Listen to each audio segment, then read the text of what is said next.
Good morning students. देखिए बच्चों, आज हम नई यूनिट स्टार्ट करने जा रहे हैं, यूनिट नंबर 4। देखिए बच्चों, इस चैप्टर का नेम क्या है आपका? साधारण अवकल समीकरणों के संख्यात्मक हल।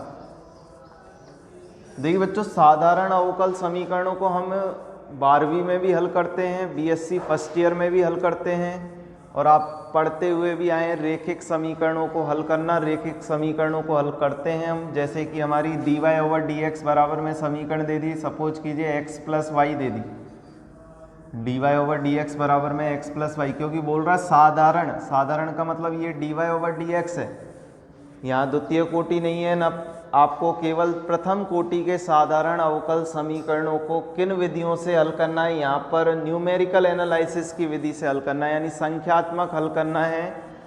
Numerical solution of linear differentiable equations आपको सॉल्व करनी है बच्चों। यहाँ पर देखिएगा, आपको इस तरह के टाइप्स की इक्वेशंस मिलेंगी, जैसे dy/dx बराबर में किसका फंक्शन हो गया? x और y का फंक्शन। तो देखिए बच्चों, इनको अब तक हम रेखिक अवकल समीकरण कहते थे, और अभी भी इनको हम रेखिक अवकल समीकरण ही कहेंगे, लेकिन जब इनको हल करेंगे तो यहाँ पर हमें 4 विधियां हैं बच्चों। इन चारों विधियों को पढ़ना है, इंपॉर्टेंट विधियां हैं ये इस यूनिट की, और इनसे आपका क्वेश्चन पूछा जाता है। पहली विधि है, इंपॉर्टेंट विधि है बच्चों, पिकार्ड विधि। क्या है पहली विधि? पिकार्ड विधि। सेकंड है आयलर विधि। थर्ड भी इसी की ही मॉडिफिकेशन है बच्चों, उसका संशोधित विधि है, यानी आयलर की क्या है? संशोधित विधि। उसने उसमें क्या किया? कुछ संशोधन कर दिया बच्चों। और लास्ट आपकी इंपॉर्टेंट, वेरी वेरी इंपॉर्टेंट विधि है रोंगे-कुर्टा मेथड। ठीक है बच्चों, तो इन चारों विधियों को हम पढ़ेंगे। आपको अवकल समीकरण इस तरीके से देगा बच्चों, हम सवाल को टाइप है, इस टाइप में आप विधि को यूज करेंगे तो आपका पिकार्ड विधि से हमें हल करना होगा। और पिकार्ड विधि को हल करने के लिए हम इसको सबसे पहले पिकार्ड विधि पढ़ेंगे बच्चों, और इसमें आपसे कहेगा, कई बार तुलना करने के लिए भी कह देता है। तो तुलना के लिए हम साधारण अवकल समीकरण को, जो रेखिक अवकल समीकरण होती थी, उनको जिस तरीके से 12th में हल करते थे, तो आपको यहाँ पर y को पक्षांतरण करना है, y का इधर लेके आएंगे, तो यहाँ से क्या हो जाएगी फॉर्म? dy/dx बराबर में क्या लिखते थे? -y बराबर x। फिर यहाँ पर p की वैल्यू छांटते थे, q की वैल्यू छांटते थे, तो उस स्थिति में हम क्या निकालते थे? इंटीग्रेशन फैक्टर निकालते थे। और इंटीग्रेशन फैक्टर निकालने के बाद आप क्या करते थे बच्चों? हमारे पास समाकलन गुणांक निकालते थे। समाकलन गुणांक आता था, समाकलन गुणांक के बाद हम क्या लिखते थे? y इंटू इंटीग्रेशन फैक्टर बराबर में इंटीग्रेशन आपका क्या लिखा जाता था? q into integration factor plus का c। इस तरीके से हम हल करते थे बच्चों। अब देखिए, हम आज पहली विधि स्टार्ट कर रहे हैं, इसमें पिकार्ड विधि, और इससे बेस्ड हम एग्जाम्पल्स देखेंगे किस तरीके से आपके एग्जाम्स में पूछे जाते हैं। तो देखिए, पिकार्ड विधि में हमें क्या करना है? देखिए बच्चों, आपकी पिकार्ड विधि क्या कहती है? आपने कोई भी बच्चों देखिएगा, प्रथम कोटि की हमने क्या ले लिया? अवकल समीकरण क्या ले ली बच्चों? मैंने अभी बोला था आपका कि dy/dx किसका फंक्शन ले लिया हमने? x और y का फंक्शन हो गया। जहां हमें क्या देगा बच्चों? आपको सवाल में देगा dy/dx बराबर में किसका फंक्शन है? x और y का। जहां हमें क्या देगा? कंडीशन देगा कि y(x0) बराबर में y0। तो इसका मीनिंग क्या है बच्चों? इसका मीनिंग है आपका x का मान तो कितना हो गया बच्चों? x0 हो गया, और y का मान कितना हो गया बच्चों? y0। यानी हमें कोई फंक्शन देगा, वो फंक्शन किसका होगा? dy/dx x और y का फलन होगा। जैसे कि मैंने अभी उदाहरण में समझाया था कि dy/dx किसका फंक्शन है? यहाँ पर x + y का फंक्शन है, यानी x और y का फंक्शन है। यहाँ आपको कंडीशन दे देगा, सपोज कीजिए मेरे को दे दिया x बराबर में 0 और y बराबर में 1 दे दिया बच्चों। ठीक है बच्चों, तो यहाँ पर इसको लिखने का तरीका यही है, y0 बराबर में 1, y0 बराबर में 1 अगर लिखा हुआ मिल जाता है तो इसका मतलब क्या होता है? y(x) क्या होता है इसका मतलब? y(x) बराबर में 1। तो x का मान कितना पढ़ते हैं बच्चों? 0, और y का मान कितना आएगा बच्चों? 1। तो हमने यहाँ पर यही चीज़ लिखी है कि x का मान तो x0 है, और y का मान कितना है बच्चों? y0। देखिएगा देन हमने क्या किया, इस समीकरण में dx का इधर गुणा कर दिया, क्योंकि हमें क्या करना है, इसका समाकलन करना है बच्चों। और समाकलन करने के लिए हमने dx को इधर गुणा किया। अब देखिए बच्चों, हम दोनों पक्षों में क्या ले रहे हैं, लिमिट ले रहे हैं। और लिमिट कहाँ से कहाँ तक ले रहे हैं, x और y की लिमिट ले रहे हैं। हमने y की लिमिट ली बच्चों, y 0 से y ली, और x की जो लिमिट ले रहे हैं वो क्या ले रहे हैं, x 0 to x ले रहे हैं। तो यहाँ से हमने क्या लिखा है, x और y के संगत सीमाएं क्या लिखी है, x 0 to x ली है, और y 0 से y x तक की हमने समाकलन किया है बच्चों। तो यहाँ से हम क्या लगाएंगे, y 0 to y लगा सकते हैं dy, और x 0 to x f of x y dx लिखेंगे बच्चों। देखिए बच्चों, हम dy का समाकलन क्या जानते हैं, y होता है। y के लिए हम ऊपरी सीमा माइनस निचली सीमा करेंगे। ऊपरी सीमा हमारे पास y ऑफ x है, निचली सीमा क्या है, y 0 है, हमने घटा दिया। यहाँ से हमारा एज इट इज रखेंगे बच्चों। तो यहाँ से मेरे पास इसका पक्षांतरण करूँगा तो बच्चों यहाँ से ये वैल्यू किधर जाके किसकी हो जाएगी, प्लस की। तो देखिएगा नेक्स्ट स्टेप में हम क्या कर रहे हैं, यहाँ से देखिए हमने y0 का पक्षांतरण किया, तो y ऑफ x बराबर में क्या है बच्चों, y0 plus x 0 to x f of x comma y dx। अब देखिए बच्चों, यहाँ से हमारी वैल्यू ये आ रही है, क्या आ रही है, y ऑफ x की वैल्यू पक्षांतरण करने पर y0 plus x 0 to x f of x y dx। अब देखिए बच्चों, हमें क्या करना है, अगली स्टेप में हमने क्या किया, उत्तरोत्तर सन्निकटन मान निकाल रहे बच्चों। तो प्रथम सन्निकटन मान निकालने के लिए बच्चों हमने क्या लिखा, y1 लिखा, इसको y1 क्या हो गया आपका, ये हो गया same as it is y0 लिखा, plus x 0 to x f x comma y0 लिखा। यानी हमने प्रथम सन्निकटन मान निकालने के लिए हमने क्या किया बच्चों, प्रथम सन्निकटन मान निकालने के लिए y को किससे रिप्लेस कर दिया बच्चों, y0 से प्रतिस्थापित कर दिया। यानी हमने जो इसमें y आया है उसको किससे रिप्लेस कर दिया बच्चों, y0 से रिप्लेस कर दिया। तो हमारे पास ये क्या कहलाता है, आपका प्रथम सन्निकटन मान कहलाएगा बच्चों। एक तरीके से हम इसका फॉर्मूला डेराइव कर रहे हैं। तो यहाँ से हमारे पास प्रथम सन्निकटन मान क्या कहलाएगा, पहले के लिए y1 हो जाएगा। आपको केवल चेंज क्या करना है, इस y के स्थान पर क्या रख देना है, y0 रख देना है। तो यहाँ से हमारा प्रथम सन्निकटन मान क्या हो जाएगा, y1 is equal to y0 plus x 0 to x f of x comma y0 dx। इसी प्रकार बच्चों हम द्वितीय सन्निकटन पे चलेंगे। तो द्वितीय में जाने के लिए हम y0 को किससे रिप्लेस कर देंगे बच्चों, y1 से रिप्लेस कर देंगे। यानी जहां हमारा y0 है उसकी जगह हम क्या रख देंगे बच्चों, y1 रख देंगे। सेम एज इट इज आ जाएगा द्वितीय सन्निकटन y2 बराबर में y0 plus x 0 to x f x comma y1 dx। अगर मैं कहूँ इसी प्रकार आपको तृतीय निकालना होता तो बच्चों y3, हम y3 को लिखते हैं यहाँ पर, और जो यहाँ पर जो y होता, y1 जो होता वो किससे रिप्लेस हो जाता बच्चों, y2 से। जो y1 होता वो किससे रिप्लेस हो जाता बच्चों, y2 से। तो हमारा तृतीय सन्निकटन मान कितना आता, y3 बराबर में y0 plus x 0 to x f x comma y2 dx आता। इसी प्रकार बच्चों मैं y3 निकालूंगा, y4 निकालूंगा, और कहाँ तक जाना है मुझे, yn जाना है। रिजल्ट किसका लाना है, yn तक का। तो उत्तरोत्तर सन्निकटन मान yn तक प्राप्त किए जा सकते हैं। देखिए yn कितना आएगा बच्चों, जब मैं y2 बोल रहा हूँ तो y1 आ रहा है यहाँ पर। तो यहाँ पर yn बराबर में आपका फॉर्मूला क्या बन जाएगा, y0 plus x 0 to x function of x comma yn minus 1 dx।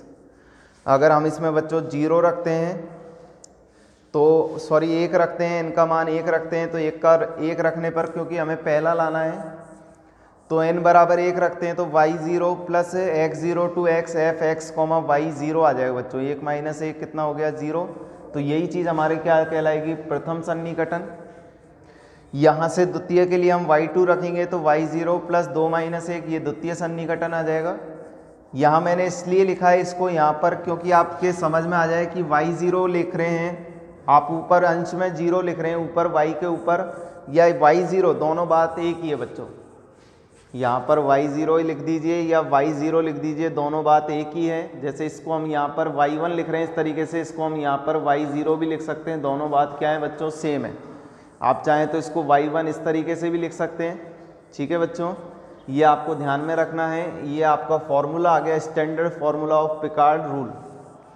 देखिए इससे हम कैसे क्वेश्चंस को सॉल्व करते हैं वो हम आगे देखते हैं बच्चों।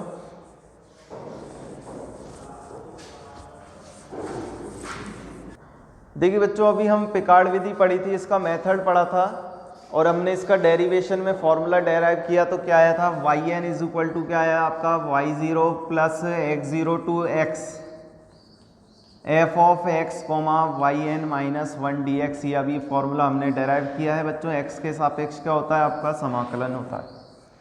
अब लेकिन मैं आपको एक चीज़ बताना चाहता हूँ इसमें, ये फॉर्मूला हमें कब तक यूज़ करना है, हमें ये फॉर्मूला कब तक यूज़ करना है, कितने इटरेशन लगाने, यानी आपको कितने सन्निकटन मान निकालने बच्चों। ये तो है नहीं कि हम प्रथम द्वितीय तृतीय चतुर्थ पंचम षष्टम कितने सारे सन्निकटन मान जब तक निकालेंगे जब तक कि किन्हीं दो सन्निकटन मानों का मान समान नहीं आ जाए।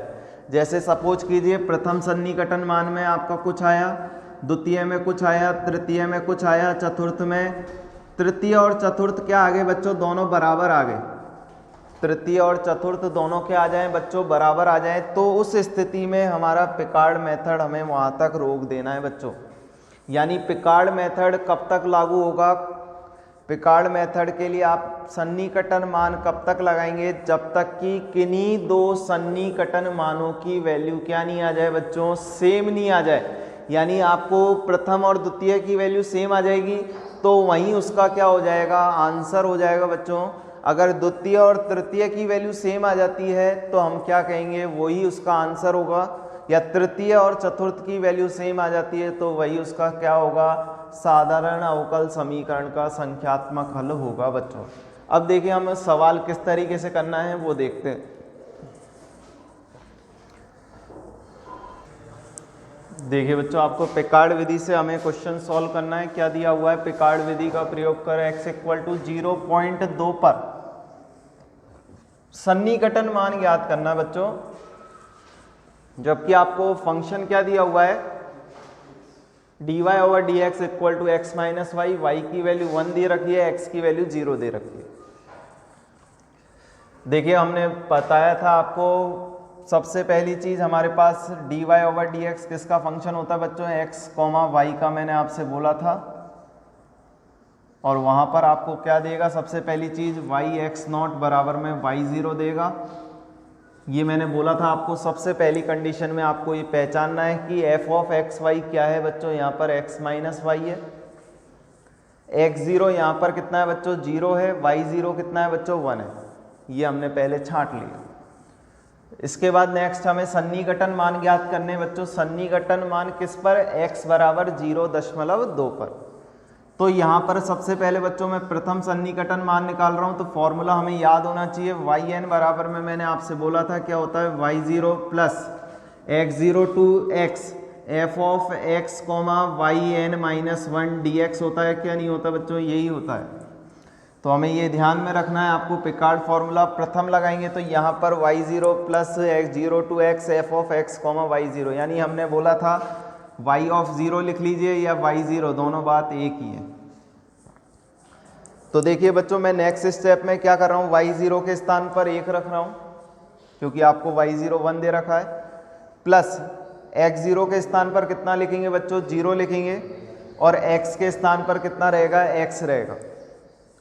यहां से देखिए फंक्शन किसका है, x माइनस वाई का है बच्चों, तो x की जगह x रखना है, y की जगह कितना मान दे रखा है आपको, 1 दे रखा है, तो y की जगह हमें 1 रखना है। क्योंकि हमें किसके रेस्पेक्ट में समाकलन है बच्चों, किसके सापेक्ष समाकलन है, x के सापेक्ष है, इसलिए हमें y की जगह कितना रखना है बच्चों, 1। जब आप इंटीग्रेशन करते हैं तो x का इंटीग्रेशन क्या होगा बच्चों, x²/2। मैं इसको सॉल्व करके बता देता हूं आपको। यहाँ से जब इंटीग्रेशन करेंगे तो x²/2 आएगा, 1 का करेंगे तो कितना हो जाएगा x, और लिमिट क्या लगेगी, 0 टू x लगेगी बच्चों। तो यहाँ से जब हम सॉल्व करते हैं तो एक हमारा बाहर है ही है, आप लिमिट लगाएंगे तो x की जगह x रखेंगे तो x²/2 प्लस का आएगा, और ये x किसका आ जाएगा, माइनस का। तो हमारे पास ये वैल्यू आ गई, क्या आ गई, वैल्यू क्या आ रही है हमारे पास, 1 माइनस के x प्लस x²/2। देखिए बच्चों, आपको किस पर मान निकालना है, x बराबर 0.2 पर 0.2 पर, तो यहाँ पर x के स्थान पर बच्चों 0.2 रखकर 0.2 रखकर हम सॉल्व करते हैं तो y1 की वैल्यू कितनी आती है बच्चों, 0.82 आती है। अब देखिए बच्चों, मुझे आगे सन्निकटन मान जब तक निकालने हैं जब तक कि किन्हीं दो सन्निकटन मानों की वैल्यू क्या नहीं आ जाए, सेम नहीं आ जाए, क्योंकि पिकार्ड मेथड में यही चीज़ कहती है। तो मुझे बच्चों y2 निकालना है, तो y2 निकालने के लिए क्या लिखूंगा, 1 + 0 to x, क्योंकि x0 to x रहेगा तो लिमिट सेम रहेगी बच्चों।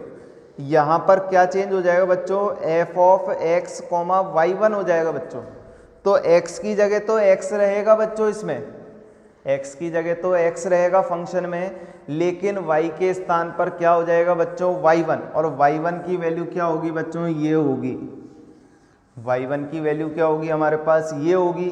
तो हम क्या कर देंगे, इस x में से क्या घटा देंगे बच्चों, ये घटा देंगे, और उसके बाद हम उसका किसके सापेक्ष समाकलन कर देंगे बच्चों, x के सापेक्ष। तो देखिए हम आगे बढ़ते हैं। तो द्वितीय सन्निकटन जब हम निकालते हैं, देखिए बच्चों, हम द्वितीय सन्निकटन में जो मैंने अभी बोला था आपने वही किया, y2 बराबर में y0 + x0 to x f(x, y1) dx।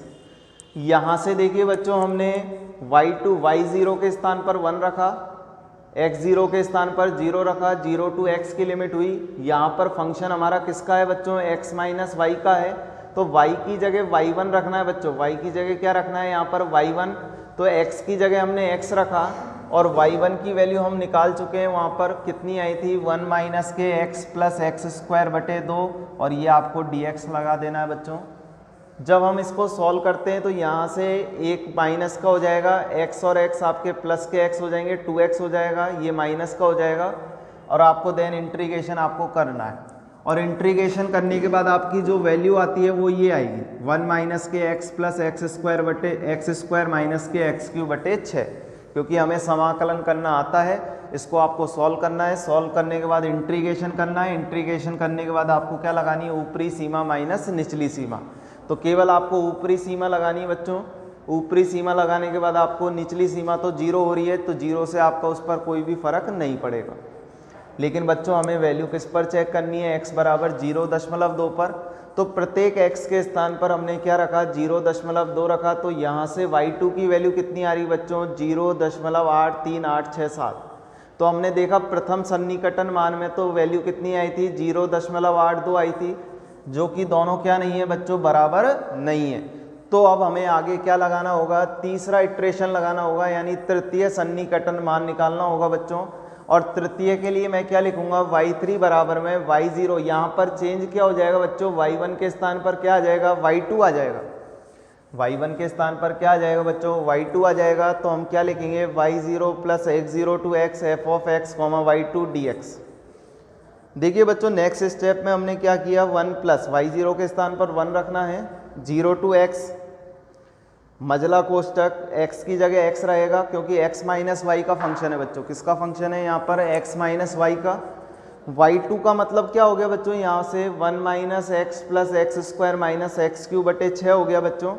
इसको हम जब पूरे को सॉल्व करके इंटीग्रेशन करेंगे तो यहाँ से वैल्यू कितनी आएगी बच्चों, 1 - के x + x² - के x³ 3 + x⁴/24। देखिए बच्चों, अब हमें चेक करना है किस पर, x बराबर 0.2 रखेंगे यहाँ पर। तो x बराबर 0.2 रखने पर हमारी y3 की वैल्यू कितनी आएगी बच्चों, 0.83740 आएगी बच्चों। लेकिन देखिएगा हमारा द्वितीय और तृतीय सन्निकटन मान में वैल्यू अभी सेम नहीं आई है, केवल दशमलव के 2 अंक तक ही वैल्यू क्या आ रही है बच्चों, सेम आ रही है। उसके बाद वाली अंक की वैल्यू सेम नहीं आ रही। इसलिए मैंने बच्चों चौथा सन्निकटन मान निकाला, और चौथे के लिए हमने क्या किया, y4 बराबर में y0 + x0 to x f(x, y3) dx लिखा। अब वही काम करना है आपको बच्चों, y3 के स्थान पर क्या रख देना है बच्चों, ये वैल्यू को रख देना है। यानी हमने क्या किया, 1 + 0 to x के y करना है, और y का मीनिंग क्या है बच्चों, यहाँ पर y3 है, और y3 की जगह हमने ये रखा। जब पूरे को सॉल्व करते हैं तो बच्चों ये आएगा 1 - के x + x² - के x³ 3/3, प्लस एक्स की घात 4/12 माइनस के एक्स की घात 5/120। हमें दोबारा इसकी वैल्यू किस पर चेक करनी है बच्चों, x बराबर 0.2 पर। तो यहाँ से y4 की वैल्यू कितनी आएगी बच्चों, 0.83746 आएगी बच्चों। तो यहाँ से हमें देखने पे पता चल रहा है कि ये 4 अंकों तक वैल्यू क्या आ गई, सेम आ गई। लेकिन हम एक और इटरेशन लगा देते हैं यहाँ पर, पंचम सन्निकटन मान। तो y5 क्या लिखेंगे, y0 plus x0 to x f(x), y4 dx। तो यहाँ से जब हम करेंगे तो x माइनस वाई का मतलब क्या होगा बच्चों, ये चीज़ हमें x में से घटानी है पूरी। तो जब हम x में से ये चीज़ घटाएंगे तो क्या आएगा, y5। देखिए बच्चों y5 क्या आएगा, 1 plus 0 to x minus Y का मतलब y4 घटाना है। इसका x के सापेक्ष आपको समाकलन करना है। तो ये वैल्यू आएगी 1 minus x plus x square minus x³ plus x की घात 4/12 माइनस x की घात 5/60 प्लस x की घात 6/720। देखिए बच्चों जब इसमें x बराबर 0.2 रखते हैं तो y5 की वैल्यू कितनी आ गई बच्चों, 0.83746 आ गई। तो हमने यहाँ पर देखिए बच्चों y4 और y5 दोनों क्या आ गए, बराबर आ गए क्या नहीं आ गए बच्चों। यहाँ से हमारा क्या बराबर आ गए, y4 और y5 इटरेशन दोनों क्या आ गए, बराबर आ गए। यानी सन्निकटन मान दोनों क्या आ रहे हैं, बराबर आ रहे हैं। तो इस स्थिति में हम क्या कह देंगे, जो y का आपका यानी इस अवकल समीकरण का जो सन्निकटन मान जो आएगा बच्चों वो कितना आएगा, 0.834746, जबकि किस पॉइंट पर, x बराबर 0.2 पर। यही इसका आंसर है। इस तरीके से हमें बच्चों सॉल्यूशन करना है।